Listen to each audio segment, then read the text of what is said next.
오늘은 나를 따르라 라는 제목으로 말씀을 나누고자 합니다. 로제 폴 두루아라는 분이 쓴 걷기 철학자의 생각법이라는 책이 있습니다. 그 책의 한 내용 중에 로마의 정치인이고 또 유명한 철학자죠. 세네카의 글귀가 나와 있는 것을 보게 됩니다. 그 책 내용에 보면 세네카가 이렇게 말합니다.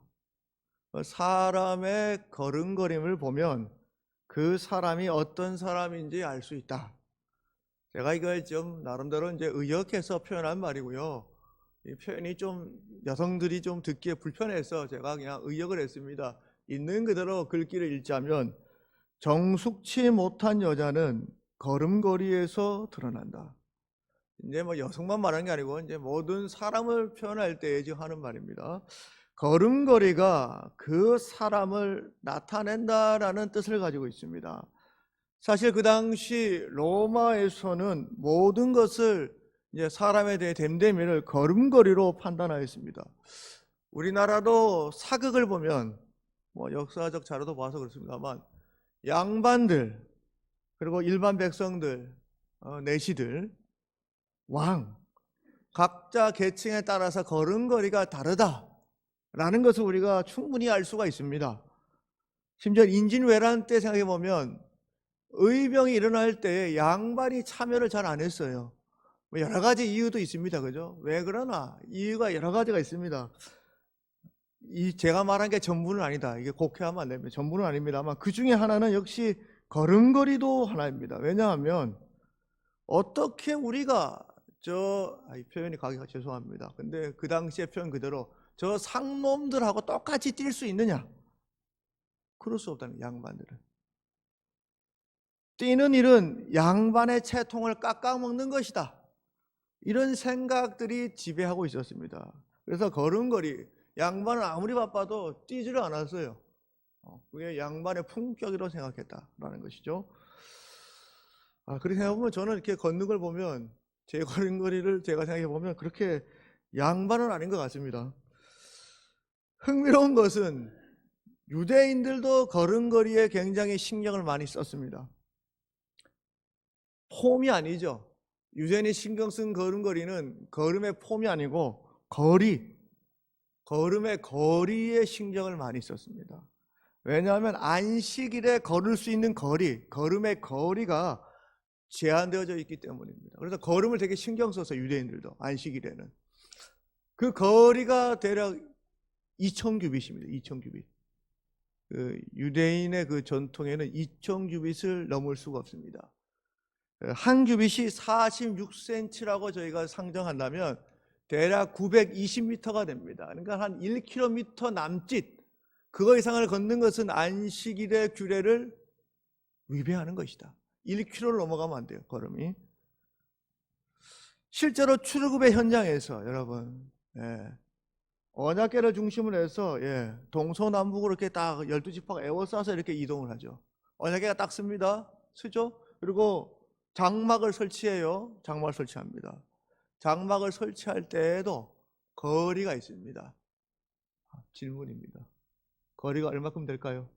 떨어져 있어야 돼. 얼마큼의 거리가? 답이 나왔는데 2000규빗.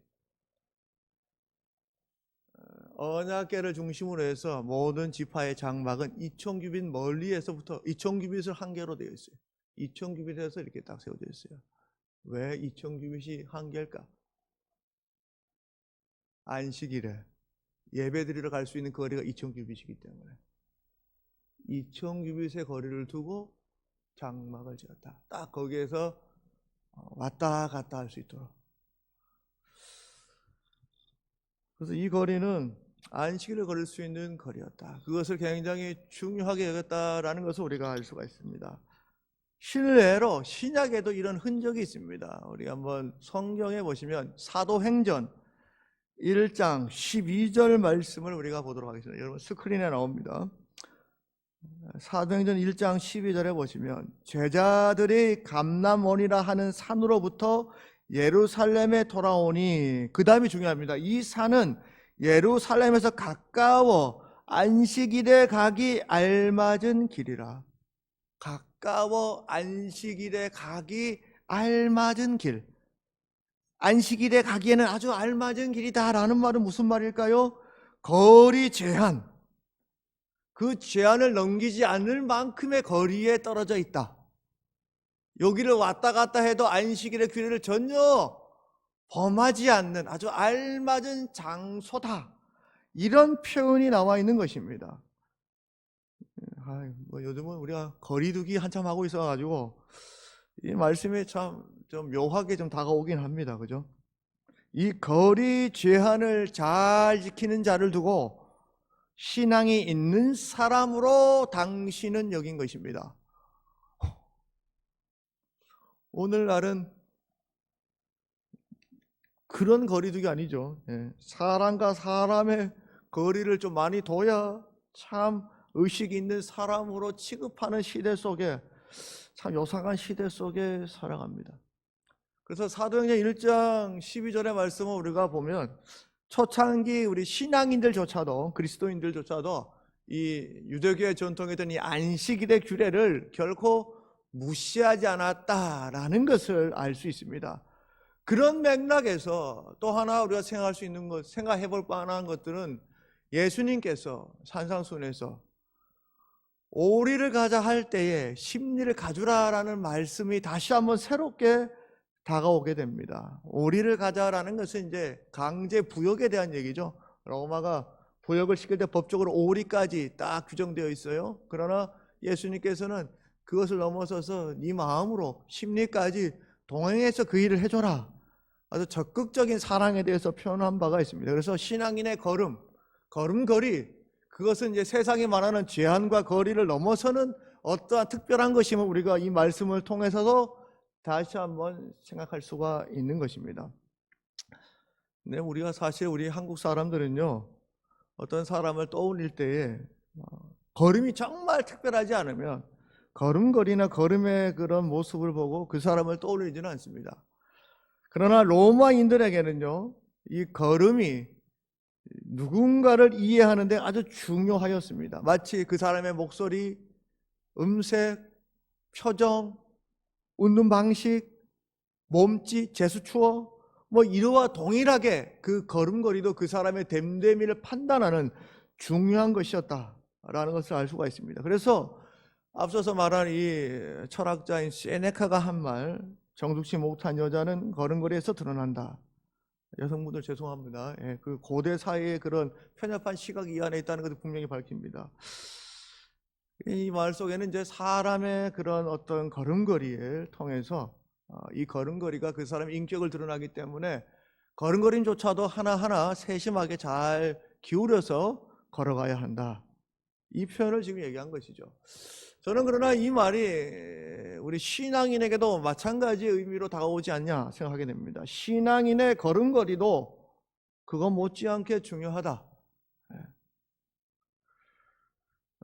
오늘 본문에는 이제 그래서 길과 진리가 되시는 예수님께서 빌립을 만나는 것부터 시작됩니다. 예수님께서 역시 걷고 계시고 걸음에 대해서 오늘 말씀 가운데 우리가 생각해 볼 수가 있습니다. 어떤 걸음으로 우리 신앙인들은 살아야 하는가? 성경의 번역에 따라서는 어떤 곳에서는 이제 걷다, 행하다라고 표현하기도 하고, 오늘 본문처럼 오늘 본문에는 이제 따르다라는 의미로 사용하기도 합니다. 따르다라는 말은 무엇입니까? 어떤 길로 이제 우리가 접어드는 것을 말합니다. 그런데 어떤 길로 접어드는 것일까요? 오늘 본문에 보니까 예수님께서 나를이라고 말하고 있습니다. 나를 따르라. 우리가 따라가야 할, 접어 들어가야 할 길은 바로 나, 예수 그리스도다라는 것입니다. 따르라 이 말은 겉면이 아닙니다. 따르라 이 말은 명령입니다. 원어로는 아콜루데이라고 되어 있어요. 개혁판에는 이제 쫓으라 번역되어 있습니다. 쫓으라. 쫓아도 되고 안 쫓아도 되도 아닙니다. 너는 쫓아라. 쫓는다는 것은 어떨까? 어떤 의미인가? 이것은 그 의미는 이제 지적인 것, 내 지적, 지성, 내 도덕, 내 종교성, 그 모든 것을 다 다 총체적으로 따르는 것, 추종하는 것, 그것이 바로 쫓는 것, 따르는 것입니다. 그러니까 나를 따르라 하신 예수님의 명령의 말씀은 단순히 그냥 뒤에 토복토복 걸어가는 걸음걸이가 아니라 내 지성, 내 도덕적인 것, 내 종교적인 신앙, 모든 것을 다 합쳐서 매우 적극적으로 제자로서 뒤따를 것을 요청하는 명령인 것입니다. 사랑하는 성도 여러분, 주님께서 오늘 여러분에게 권면이 아니라 명령하고 계십니다. 우리 주님을 따르시는 저와 여러분들이 되시길 주의 이름으로 간절히 축복합니다. 명령입니다. 군인이, 높은 상관이 하급자에게 명령하는 것이죠. 야, 이거 해줄래? 아닙니다. 하라 얘기하는 것입니다. 따르라 명령하는 것이죠. 그러면 주님의 명령 앞에 응답은 저희들이 어떻게 해야 합니까? 어느 자리에서 이 명령 앞에 따라야 하는 것일까요? 특별한 장소, 특별한 시간이 정해져 있습니까? 아닙니다. 매 시간입니다.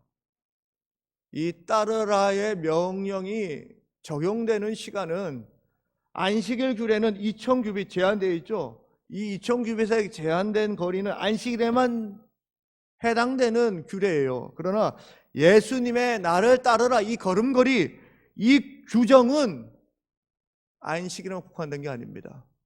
주일에만 국한된 것이 아닙니다. 매 시간, 매 장소,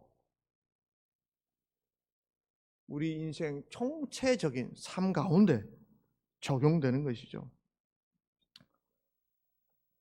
그래서 내 살아가는 매 순간마다 나를 따르라는 이 명령은 유효해야 하는 것입니다. 그렇다면 질문하게 되는 것이죠. 정말 유효한가?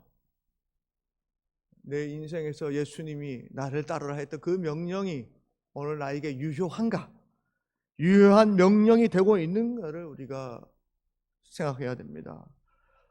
선뜻 쉽지 않습니다, 여러분. 왜 쉽지 않느냐? 이 응답, 따르라는 말의 응답을 위해서는, 응답하기 위해서는 선행되어야 될 조건이 두 가지가 있습니다. 마태복음 16장 24절 말씀을 우리가 살펴보겠습니다. 여러분 잘 아는 말씀이죠. 16장 24절 우리 함께 봉독합니다. 예수께서 제자들에게 이르시되 누구든지 나를 따라오려거든 자기를 부인하고 자기 십자가를 지고 나를 따를 것이니라. 두 가지 따름의 조건이 있죠. 선제 조건은 뭡니까? 자기 부인입니다. 두 번째는 자기 십자가를 져야 하는 것. 따르는데 길잡이가 둘이어서는 안 됩니다. 나와 주님 중에 내가 부인이 되어야 됩니다. 군인들을 생각해 보십시오. 상관이 명령을 합니다. 나를 따르라 명령합니다. 그러면 듣고 있는 내 좌는 비워져야 합니다. 돌격 앞으로 했는데 너 나가라 하면 이게 되겠습니까? 제가 군대에 있을 때 그 81mm 박격포 메고 돌아다녔습니다. 그 군인들이 들고 있는 장비 중에 이 무기가 제일 무거운 장비예요.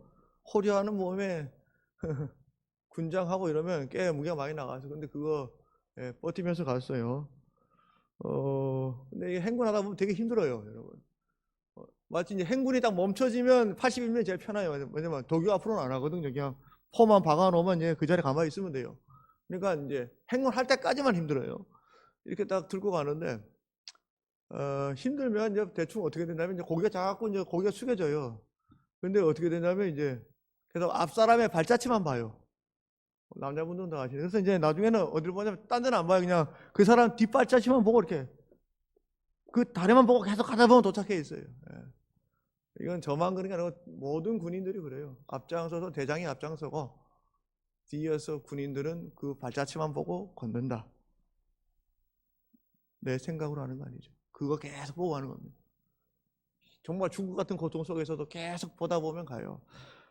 그런데 간혹 제 후임 중에 하나가 참 지금 생각해보면 참 그 친구가 너무 지혜로웠다 싶었는데 앞으로 가다가 정신을 잃고 그만 논두렁으로 그냥 한 두 바퀴 굴렀던 그런 시간들이 있었어요. 이렇게 포판 들고 굴렀어요.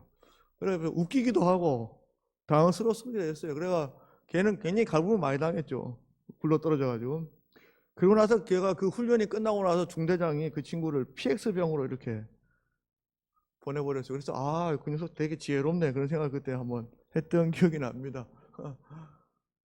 아마 제 생각에 왜 보냈냐, 제가 있으면 전투력 측정에 도움이 안 되겠다라는 판단을 이 지휘관이 한 것이죠. 야, 니는 그냥 PX병으로 가라, 필요 없다 이거죠. 개인으로서는 굉장히 편할 수 있으나 군대 입장에서도 굉장히 중요한 것이죠. 아무리 자기를 부인하고 쫓으려 했어도 자기 십자가를 지지 못하는 사람이라면, 두 번째 조건, 자기 십자가, 자기 무기를 들 줄 모른다면 굉장히 공동체를 힘들게 합니다. 여러분, 군대에서 지뢰가 대인 지뢰가 있죠. 대전차 지뢰도 있고요. 지뢰 중에 제일 무서운 지뢰 중에 하나는 뭐냐면 발목 지뢰라는 게 있어요. 이 플라스틱으로 돼요. 제가 최전방에 있었는데 비가 오면 한 번씩 이게, 저도 딱 한 번 봤어요. 그 철제선 그 안에 이게 한 번씩 떠내려와요. 이게 발목 지뢰가. 이 발목 지는 지뢰 탐지기도 잘 걸리지 않아요. 발목만 날아갑니다. 터지면. 근데 왜 사람을 죽이지 않고 발목만 부셔버리는 그런 지뢰를 사람들이 만들었을까? 이유가 있습니다. 사람을 온전히 죽이면 전투력은 별 문제가 안 돼. 그 사람만 없으면 되니까. 근데 발목 지뢰가 날아가면 이 사람을 버려둘 수도 없어요. 그러면 이 사람을 살리기 위해서 두 사람이 더 붙어야 돼요. 그러면 세 사람이 발목 잡혀요. 언어 위의 표현입니다만 발목 지뢰가 당하는 사람 발목도 날아가지만 동시에 그 부대의 발목도 잡게 됩니다. 신앙인들이 자기 십자가를 지지 않을 때, 여기서 신앙인들의 범주는 목회자를 포함해서입니다. 자기 십자가를 지지 않을 때 하나님의 몸된 제단 교회는 발목이 잡히는 것입니다. 자기 부인하지 않고 자기 십자가도 지지 않는 신앙인들이 있을 때 그 부대가 어찌 바르게 작전을 펼 수 있겠습니까?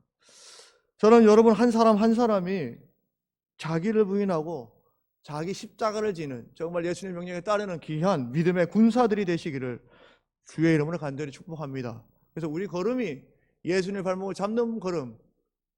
요즘 목회자 때문에 참 예수님의 발목이 많이 잡히고 있어요. 또 일부 신앙인들의 잘못된 모습 때문에 하나님의 사역이 발목이 잡히고 있는 시대 속에 있습니다. 우리가 그래서 안 되죠. 그 길을 발목 잡지 않고 걷는 저희들이 돼야겠다라는 생각을 하게 됩니다. 빌립이 예수님을 만나는 장면을 보시기 바랍니다. 오늘 말씀 우리가 한번 살펴보시면 43절 보시기 바랍니다. 이튿날 예수께서, 주어가 누굽니까? 예수님이십니다. 그런데 여러분 누구를 만났다라고 말합니까? 빌립을 만났다 말합니다. 빌립이 예수님을 만나는 장면을 곰곰이 보시면 주체가 누구고 목적어가 누구냐? 주어는 예수님입니다. 예수께서라고 되어 있습니다. 누구를 만났냐? 빌립을 만나셨다 되어 있습니다. 예수님이 빌립을 만난 것이지 빌립이 예수님을 만났다라고 말하지 않고 있습니다. 예수님이 만나 주셨습니다. 내가 스스로 그분을 찾아 만난 것이 아니라 주님께서 먼저 우리를 찾아주시고 만나 주셨으며 일꾼으로 삼아 주셨다라는 것입니다. 여러분이 신앙생활 하기로 결단한 것도 실상은 주의 부르심이 먼저입니다. 여러분 우리가 이 사실을 놓쳐서는 안 됩니다. 내가 하겠습니다. 예수님이 먼저입니다. 예수님이 먼저 그 마음이 들도록 하신 것이지 여러분이 먼저 아닙니다. 예수님이 먼저입니다. 주가 먼저다. 이거 놓치면 안 됩니다. 주가 먼저다. 그래서 자기 부인, 자기 십자가를 말씀하시는 것입니다. 말씀을 돕는 말씀 한 군데 더 찾겠습니다. 요한복음 15장 16절 전반부에는 이렇게 되어 있습니다. 너희가 나를 택한 것이 아니요 내가 너희를 택하여 세웠나니. 누가 택하여 세웠다? 예수님께서 택했다. 내가 택한 걸로 착각하지 마십시오. 예수님이 택했다. 주권이 주님께 있다.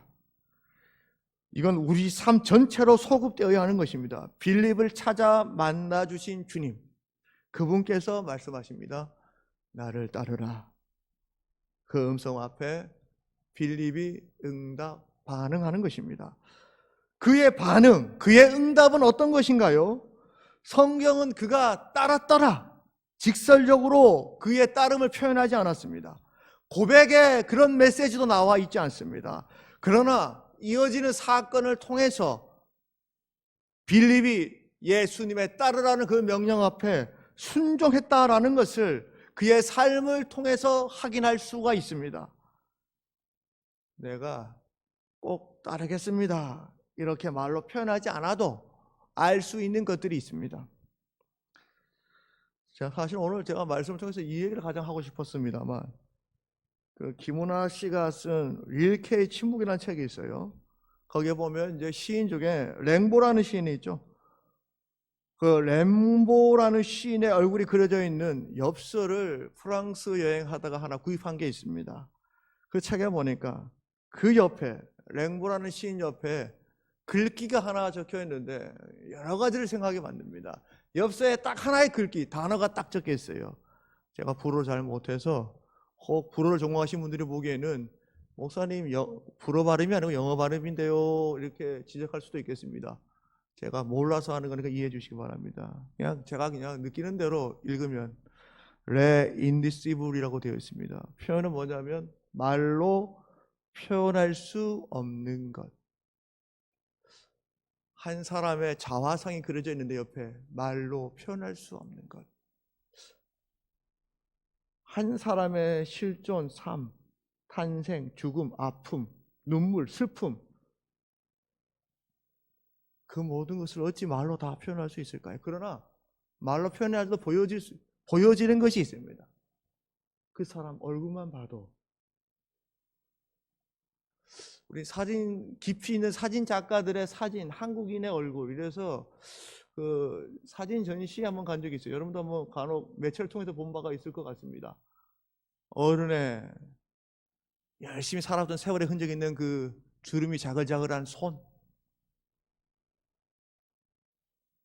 그 얼굴, 그 어른의 인생을 다 표현하지 않아도 그 한 장 그걸 보고 말로 표현할 수 없는 그 무엇인가, 그 깊이를 우리는 알 수가 있는 것이죠.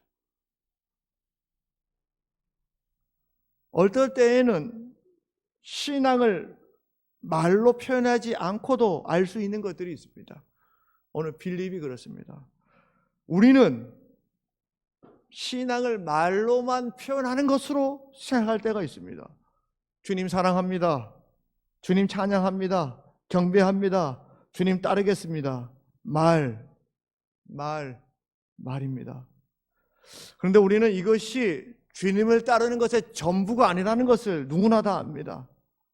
왜냐하면 신앙은 말의 고백, 그것을 넘어서는 것에 있음을 우리 모두가 알고 있기 때문입니다. 여러분, 에스라, 무너진 성전을 재건했던 학사 에스라, 오늘 그분에 대한 얘기를 좀 잠깐 나누고자 합니다. 학사 에스라가 성전이 무너진 것을 안타까워했고 그 일들을 감당하는 가운데 있습니다. 그런데 그가 정말로 재건하고 싶었던 것은 유형의 성전이 아니었습니다. 무형의 성전. 하나님을 잃어버린 그 백성들, 신앙인 한 사람 한 사람, 그 사람들을 세우는 것이 무형의 성전, 유형의 성전을 세우는 것보다 더 중요한 이름을 알고 있었습니다. 그러면 그 재건을 어떻게 이룰 수 있을까? 말씀을 통해서 나로부터 시작된다 본 것입니다. 에스라 7장 11절 말씀에 이렇게 되어 있습니다. 에스라 7장 11절 중반절에 보시면 학자 겸 제사장인 에스라, 그는 학자 겸 제사장이었다라고 기록되어 있습니다. 학자 겸 제사장이었다. 이게 중요합니다. 또한 에스라 7장 6절에 보면 모세의 율법에 익숙한 학자로서라고 그 사람이 어떤 사람인지 말하고 있어요. 모세의 율법에 익숙하다. 학자 겸 제사장이다. 익숙하다. 율법에 익숙하다. 익숙하다라는 것은 숙달되었다는 뜻입니다. 익숙하기 위해서 그가 얼마나 매 순간순간마다 매 시간시간 일상 속에서 얼마나 이 말씀을 붙들고 있었는지를 이해할 수가 있습니다. 요즘으로 말하면 달인인 것이죠. 달인. 달인의 경지에 이른 학자. 늘 말씀을 읽는 자였던 것입니다. 왜 그가 이토록 몸부림치며 말씀 연구에 매달리며 익숙한 자가 되었는가? 이유가 있습니다. 바로 여기에 시대를 재건할, 유형과 무형의 성전을 재건할 힘이 거기에 있다라고 본 것입니다. 저는 우리 교회가 바로 2021년에 할 일이 여기에 있다. 그래서 말씀이 익숙해질 때까지 공부한 것입니다. 여기 칼질 잘하시는 분들 있죠? 제가 뭐 칼질 잘 뭐해가 이게 손톱이 손 앞끝이 아는 분은 아시는데 이거 날아갔어요. 일 안 하다 하니까 참 그 모양이에요. 날아갔어요. 익숙해지지 않으니까. 얼마나 안 했으면 이 모양일까 그런 생각을 많이 했어요. 그러나 매일매일 칼을 쓰시는 분들은 저처럼 이런 일, 물론 이것이 자꾸 쌓여서 익숙해지는 것이겠죠. 익숙한 달인의 경지에 이르는 것이죠. 학자가 뭘까, 여러분? 기록된 하나님의 말씀을 공부하고 해설하는 사람을 이제 학자라고 당시의 사람들 생각했어요. 공부하는 사람, 해설하는 사람, 말씀을. 에스라 7장 10절 말씀을 다시 한번 보겠습니다. 에스라 7장 10절에 보면 이 말씀은 여러분 기억하셨다가 나중에 한 번 더 살펴보시기 바랍니다. 오늘 말씀이 제일 중요합니다. 에스라 7장 10절에 이런 말씀이 나옵니다. 에스라가 여호와의 율법을 연구하여 준행하며 율례와 규례를 이스라엘에게 가르치기로 결심하였었더라. 우리 말씀 가운데도 있습니다. 그죠? 주의 도를 선포하는 성도. 원래는 가르치는 성도입니다. 선포하는 성도. 가르치기로 결심했다. 누구를 가르치기로?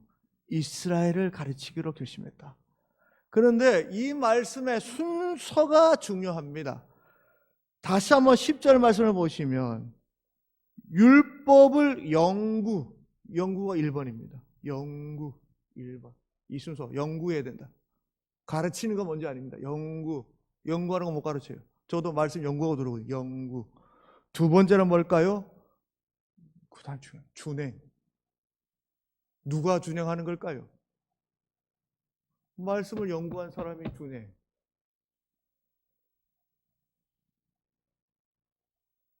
말씀을 전하는 사람이 준행. 그 다음에 나옵니다. 가르치기로 결심하였더라. 그러면 그가 먼저 세우고자 했던 것은 누구였을까요? 자기 자신입니다. 말씀을 읽고 있는. 익숙해질 때까지. 그 익숙은 뭘까요? 말씀을 공부하고 준행하는 것이 익숙해진 것입니다. 말씀대로 살아가는 것이 달인의 경지에 익숙해졌을 때 그때에 결심합니다. 뭘? 가르치기로. 다 쓰러져 갔던 성전을 일으킨 그 비결이 여기에 있습니다. 순서가 중요합니다. 목회자도 이 순서 중요하게 생각해야 됩니다. 주일학교 교사 선생님들도 가르칠 때 이 순서가 중요합니다. 이 순서가 없는 분들은 근신해야 됩니다. 저처럼 더. 우리 리더분들, 누군가에게 가르쳐야 되는 입장에 있는 분들 모두가 마찬가지죠. 자신이 가르친 바를 먼저 가르치는 바입니다. 이게 그 전에 먼저 실천해서 이 가르침이 오는 것입니다. 내가 내 자식에게 뭘 가르치는데 이 가르침이 어디서 왔냐? 내 실천에서 나오는 것이에요. 내 실천. 내가 다 익숙해졌으니까 이게 가르치는 거죠. 내가 실천해서 가르치는 것이죠. 그러면 이 실천은 어디서 왔느냐? 성경에서 온 것입니다. 성경에서 확인해서. 그러니까 말씀에서 확인하고 그 다음에 내가 실천한 것이 가르침으로 갈 때. 그래서 에스라는 마음과 목숨과 힘과 뜻을 다하여 하나님의 말씀을 온전히 전한 사람이었다. 나를 따르라 말씀하신 주님을 따른다는 것은 어떤 것인가? 저는 바로 이런 것이다 라고 말하고 있습니다. 말로 고백하는 선에서 끝나지 않는다. 삶으로 풀어낸다. 말씀을 듣고 실천하고 가르치고. 누가? 빌립이 지금 그렇게 해요. 듣자마자 빌립이 이 짧은 구절 안에 그의 모습이 다 담겨 있어요. 그의 삶이 바뀝니다. 예수 그리스도를 전하는 도로 말씀을 받아들였고 그 안에서 변화가 일어났습니다. 실천합니다. 그리고 가르칩니다. 어떻게 가르칩니까? 전도로 주의 도를 나다나엘에게 전하는 것으로 나옵니다. 예수님이 제자들에게 처음 부르실 때의 말씀 그대로, 우리가 읽지는 않았습니다만 1장 39절에 와서 보라 예수께서 먼저 말씀하셨어요. 그러나 오늘 본문에도 역시 빌립이 누구에게 말할 때 얘기합니까? 나다나엘에게 말할 때 46절에 와서 보라 증거하고 있습니다. 배움받을 그의 복음의 자긍심을 확인하게 됩니다. 그런데 여기서 우리가 하나 더 흥미롭게 보아야 될 것은 뭐냐 하면 나다나엘이 예수님께 나아가는 장면입니다. 누가 누구에게 찾아간 것입니까? 겉으로 보기에 표면상으로는 나다나엘이 빌립의 얘기를 듣고 복음의 그 선포를 듣고 예수님을 찾아간 것입니다. 예수님께 나간 것입니다. 그런데 이것은 표면적인 것입니다. 예수님의 메시지를 살펴보시기 바랍니다. 48절 중반절 이렇게 되어 있어요. 빌립이 너를 부르기 전에 네가 무화과 나무 아래 있을 때에 보았노라. 누가 먼저입니까? 주님이 먼저다. 빌립이 와서 보라라는 메시지 앞에 나다나엘이 예수님을 뵈러 갔습니다. 그런데 진짜 먼저 본 사람은 나다나엘이 아니라 예수님이셨다. 그분이 무화과 나무 아래에 있던 나다나엘을 본 것입니다. 그가 주를 보기도 전에 여러분이 예수님을 만나려고 보려고 하기도 전에 주께서 먼저 여러분을 봐주신 것입니다. 내가 아뢰기도 전에, 내가 무릎 꿇고 기도하기도 전에 먼저 우리를 보신 분이 계십니다. 우리 주님께서 내가 기도하기도 전에 우리 하나님께서 내 필요한 것을 이미 다 알고 계신다. 랭보의 엽서의 글귀처럼 말로 표현할 수 없는 것, 주께서 이미 우리의 존재 그대로를 봐주셨습니다. 여러분 잘 아는 내용입니다만 다비드상을 완성한 미켈란젤로가 그 볼품없는 돌덩어리 안에서 다비드의 그 형상을 발견합니다. 나중에 어떤 이들이 어떻게 이 명작을 만들었습니까? 라고 물을 때 이렇게 대답했다고 하죠. 다비드 상이 이미 그 안에 있었고 갇혀 있었고 나는 그 쓸모없는 부분을 단순히 제거했을 뿐이다 말합니다. 숨어있는 다비드를 발견했던 미켈란젤로처럼 나다나엘 안에 숨어있는 다비드, 여러분 안에 숨어있는 하나님의 형상. 다성 유영모 씨는 이것을 이렇게 표현했어요. 참나, 참 진정한 나, 참나, 진정한 보석처럼 빛나는 나. 나는 몰랐는데 너무 무뚝뚝한 그런 바위와 같은 나인 줄 알았는데 그 안에서 보석처럼 빛나는 나, 그 안에 멋있는 예술작품과 같은 다비드의 그 모습을 예수님께서는 미리 보신 것입니다. 주님께서 오기도 전에 나다나엘을 이렇게 정의 내리십니다. 47절 보라 이는 참으로 이스라엘 사람이라 그 속에 간사한 것이 없도다. 사랑하는 성도 여러분, 주님께서 여러분을 보십니다. 세상에 누구도 몰라도 여러분 안에 숨어있는 반짝반짝 빛나는 여러분의 아름다운 모습, 하나님의 형상을 먼저 보시고 계십니다. 내가 아직 죄인 되었을 때에 죄인된 우리 안에서 하나님의 형상을 발견하고 캐내시는 분이십니다. 주님께서 우리에게 말씀하십니다. 나를 따르라. 그 명령은 우리 안에 하나님의 형상을 이미 확인하시고 보신 분만이 할 수 있는 명령입니다. 너, 네 안에 다비드의 아름다운 상이 있어. 네 안에 하나님의 형상이 있어. 나는 봤어. 그러니 나를 따르라. 자기를 부인하고 자기 십자가를 지고 함께 2021년도 우리 주님을 따르시는 저와 여러분들이 되시기를 주의 이름으로 간절히 축복합니다.